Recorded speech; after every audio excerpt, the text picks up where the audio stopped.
French fry তৈরি করে দেখাবো ফ্রোজেন সহ, আর কীভাবে বারবিকিউ সহ করতে হয় সেই রেসিপিটা আপনাদের সাথে শেয়ার করব। খুবই টেস্টি, বাচ্চাদের খুব পছন্দ, সাথে কিন্তু বড়রাও কম পছন্দ করে না।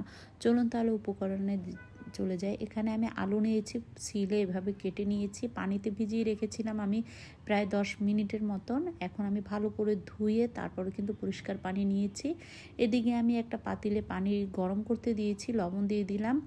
অবশ্যই লবণ দিয়ে কিন্তু সিদ্ধ করবেন, তাহলে ফ্রেঞ্চ ফ্রাইটা খেতে কিন্তু অনেক বেশি মজা লাগে।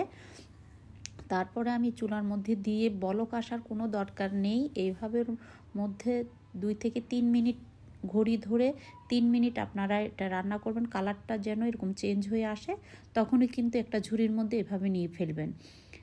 আমি যেভাবে দেখাচ্ছি ঠিক এভাবেই করবেন, কারণ আমি এভাবেই ঝটপট বাচ্চাদেরকে করে দেই, এটাই আপনাদের সাথে শেয়ার করব।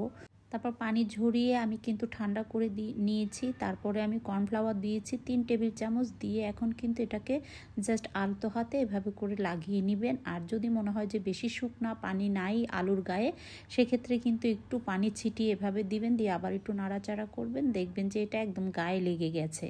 অবশ্যই আলুটা কিন্তু কুসুম গরম থাকতে হবে। তারপরে আমি এখন এই অবস্থাতে কিন্তু ফ্রোজেনও করতে পারবেন ডিপ ফ্রিজে রেখে। আর আমি এই অবস্থাতে কিন্তু সরাসরি তেলের মধ্যে দিয়ে দিলাম।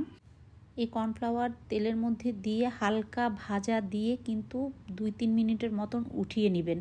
উঠিয়ে নিয়ে তারপরে কিন্তু ডিপ ফ্রিজের মধ্যে বরফ করতে দিয়ে দিবেন, মানে শক্ত করতে। এতে করে কিন্তু ফ্রেঞ্চ ফ্রাইটা অনেক বেশি ক্রিস্পি হবে যখন ভাজবেন তখন।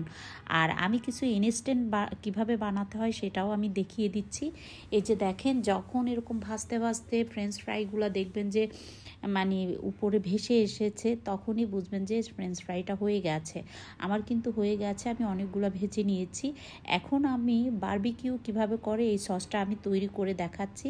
প্রথমে আমি নিয়ে নিলাম টমেটো সস 3 টেবিল চামচ, বারবিকিউ সস নিলাম 1 টেবিল চামচ, ম্যাগি সস নিয়েছি 1 টেবিল চামচ, তারপরে দিয়ে দিলাম কাশ্মীরি লাল মরিচের গুঁড়া, এটাও দিলাম 1 টেবিল চামচ, আর একটু চিলি ফ্লেক্স দিয়ে দিলাম।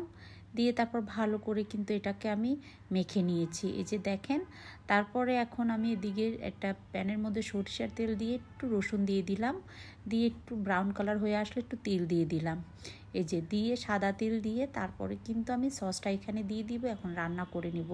আমার এই রেসিপিগুলো ভালো লাগলে অবশ্যই পেজটা ফলো করে দিবেন, ভিডিওতে একটা লাইক দিয়ে দিবেন, বেশি বেশি শেয়ার করে দিবেন। একই নামে ইউটিউব চ্যানেল, চাইলে সাবস্ক্রাইব করে সাথে থাকতে পারেন। তারপরে সেখানে ফ্রেঞ্চ ফ্রাইগুলো দিয়ে এখন মাখো মাখো করে একদম মিলিয়ে নিলেই কিন্তু আমার বারবিকিউ ফ্রেঞ্চ ফ্রাইটাও রেডি। এরকম বাচ্চাদেরকে দিলে বড় ছোট সবাই খুব পছন্দ করবে। অনেক বেশি ভালো থাকবেন সবাই।